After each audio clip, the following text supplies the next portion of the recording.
Daisy,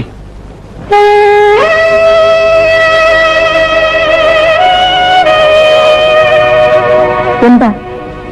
എനിക്ക് നിന്നോട് കാര്യം പറയാനുണ്ട്. നിങ്ങൾ പറയുന്ന കാര്യം എനിക്ക് കേൾക്കണ്ടെങ്കിലോ? അതെനിക്കറിയാം.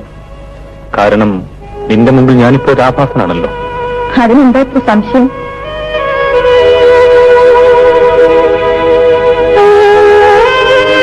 ഡെയ്സി, നോക്കൂ,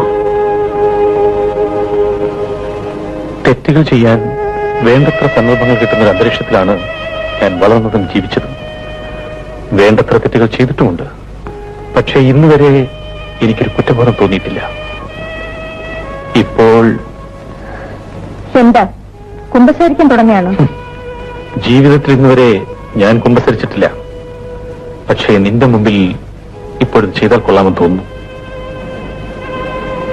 ഡെയ്സി, അന്ന് നിന്നോട് അത്ര മോശമായി പെരുമാറിയതിൽ എനിക്ക് ദുഃഖമുണ്ട്. നീ എനിക്ക് മാപ്പ് തരൂ. മാപ്പ് തരാൻ എനിക്ക് മനസ്സില്ലെങ്കിലോ? മനസ്സിലെന്ത് തോന്നുന്നുവോ അത് പ്രവർത്തിച്ച് എനിക്ക് പരിചയമുള്ളൂ. നിന്നോട് മാപ്പ് ചോദിക്കാൻ തോന്നി, ചോദിച്ചു. തരുന്നോ ഇല്ലയോ എന്നുള്ളത് എനിക്ക് പ്രശ്നമല്ല. എന്നുവെച്ചാൽ എനിക്കൊന്നും പറയാനില്ല.